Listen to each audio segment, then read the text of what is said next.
वचन तेरा द्वार सबके लिए वरदान। वचन तेरा द्वार सबके लिए वरदान। चल फैलाए जन जन में हम शुभ संदेश प्रभु का। चल फैलाए जन जन में हम शुभ संदेश प्रभु का। वचन तेरा द्वार सबके लिए वरदान। हे सर्वशक्तिमान पिता परमेश्वर, ये जो सुंदर दिन हम देख रहे हैं तेरी ही कृपा से संभव हो पाया है। हे प्रभु, हमारे जीवन में मिले सभी कृपा दानों के लिए आपको धन्यवाद देते हुए जितने भी लोग आज इस वीडियो के माध्यम से आपके पवित्र वचन को सुन रहे हैं और सुनेंगे, उन्हें आपके पावन हाथों में समर्पित करते हुए प्रार्थना करता हूँ आपकी कृपा दृष्टि सदा उन पर बनी रहे। साथ ही साथ उनके परिवार के हर एक सदस्यों तथा जितने भी लोगों से आज वे मिलेंगे उन सबों पर आपकी आशीष एवं कृपा मिले। सबों को सुंदर स्वास्थ्य प्रदान कर हर प्रकार के दुखों एवं कष्टों से उन्हें सुरक्षित रख, विशेषकर कोरोना संक्रमण से सुरक्षित रख। मैं यह प्रार्थना तुझे चढ़ाता हूँ उन्हीं हमारे प्रभु ख्रिस्त के द्वारा, आमीन। प्यारे मसीही विश्वासियों, जय यीशु की। प्रस्तुत है 14 जुलाई 2021 का बाइबल वचन एवं चिंतन। आज का पहला पाठ निर्गमन ग्रंथ अध्याय 3 पद संख्याएं 1 से 6 और 9 से 12 तक से लिया गया है। वचन कहता है, मूसा अपने ससुर मिदियान के याजक यित्रों की भेड़ें चराया करता था। वह उन्हें बहुत दूर तक उजाड़ प्रदेश में ले जाकर ईश्वर के पर्वत होरेब के पास पहुंचा।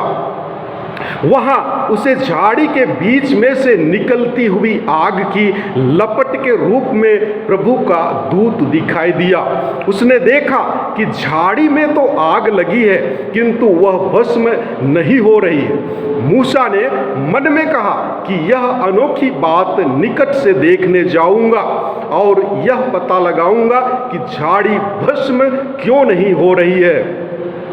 निरीक्षण करने के लिए उसे निकट आते देखकर ईश्वर ने झाड़ी के बीच में से पुकार कर उससे कहा, मूसा मूसा।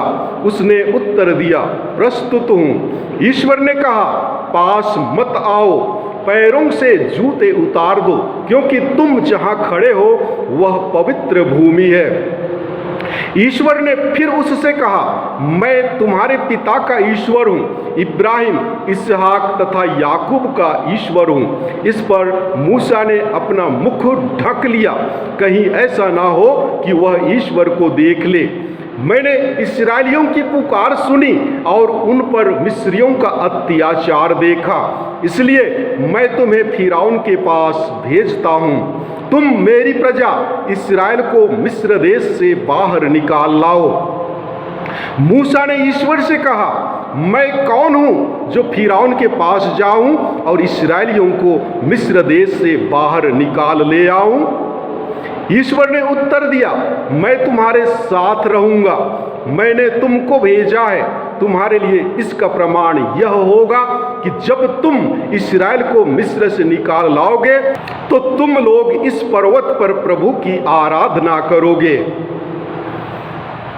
यह प्रभु की वाणी है। ईश्वर को धन्यवाद। और आज का सुसमाचार पाठ संत मत्ती के अनुसार पवित्र सुसमाचार अध्याय 11 पद संख्या 25 से 27 तक से लिया गया है। वचन कहता है, उस समय ईसा ने कहा, पिता, स्वर्ग और पृथ्वी के प्रभु, मैं तेरी स्तुति करता हूँ क्योंकि तूने इन सब बातों को ज्ञानियों और समझदारों से छिपाकर निरे बच्चों को प्रकट किया है।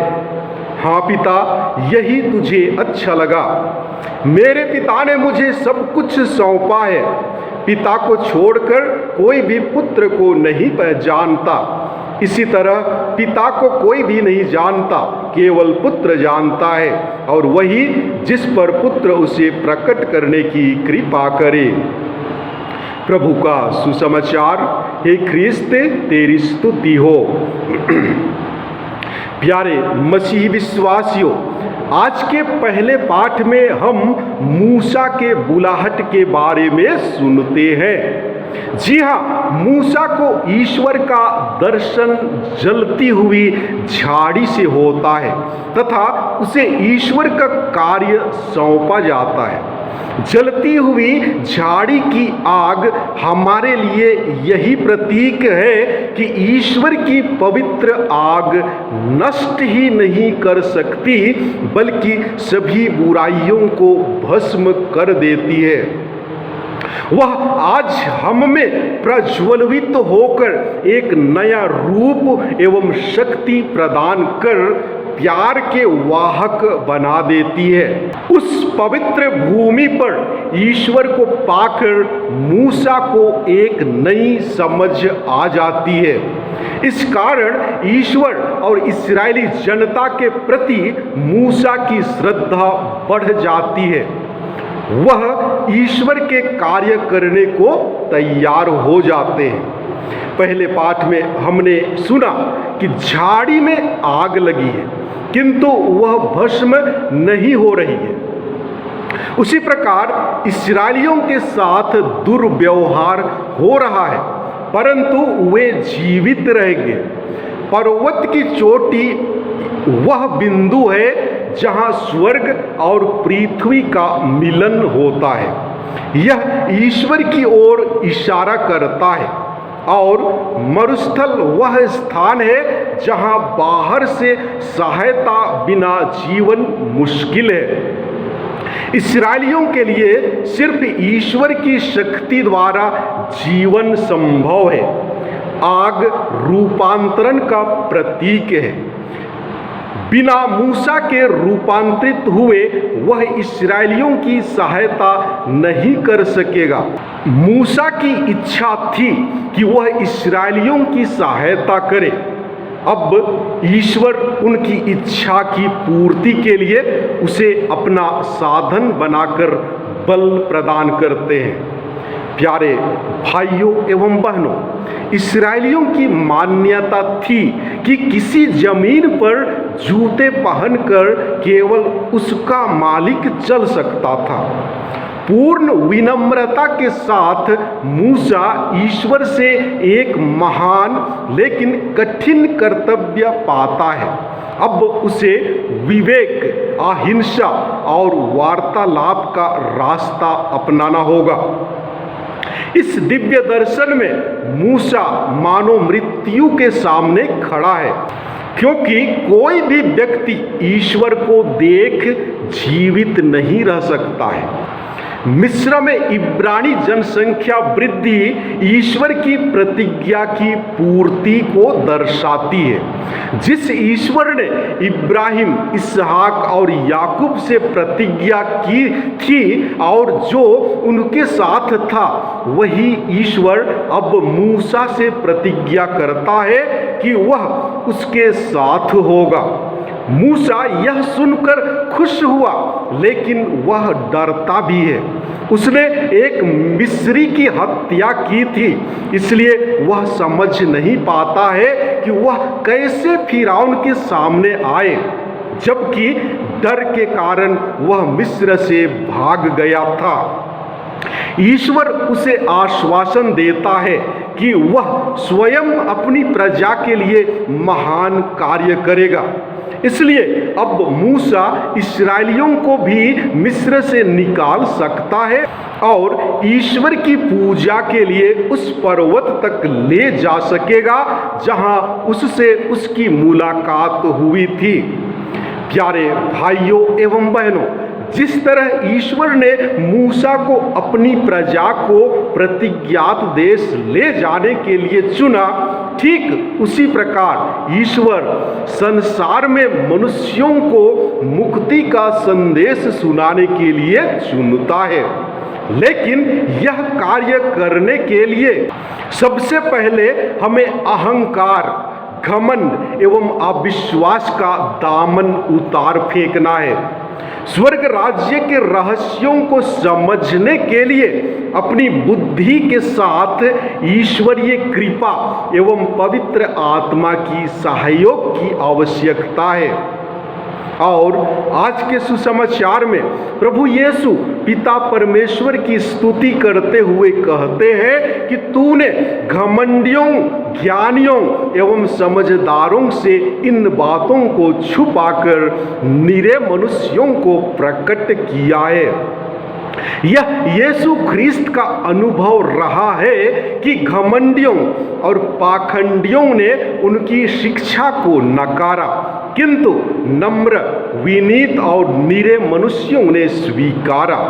उन पर ईश्वरीय वरदान प्रकट हुए। उन्होंने पहचाना कि वे ईश्वर के पुत्र हैं और हमारी मुक्ति के लिए इस संसार में आए। उन्हें पाने के लिए हमें नम्र, विनीत, सरल होने की तथा ईश वचन और प्रार्थना की जरूरत है। प्यारे भाइयों एवं बहनों, विनम्रता मानवीय सद्गुणों में एक महत्वपूर्ण स्थान रखता है। प्रभु यीशु स्वयं विनम्रता की प्रतिमूर्ति हैं और विनम्रता का पाठ पढ़ाते हैं।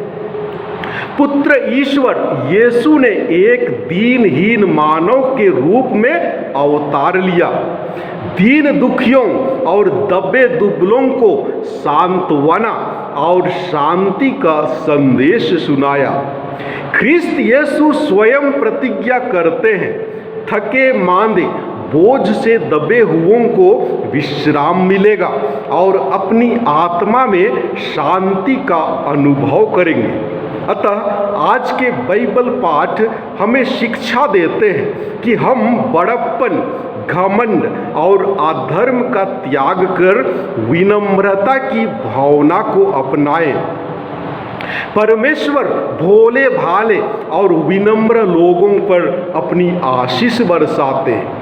धार्मिकता, सांत्वना और शांति की आशीष देते हैं। ईश्वर अपने आप को और अपनी योजना को सरल और सीधे साधे लोगों के बीच प्रकट करते हैं। इसे हम भी हमारे व्यावहारिक जीवन में महसूस करते हैं।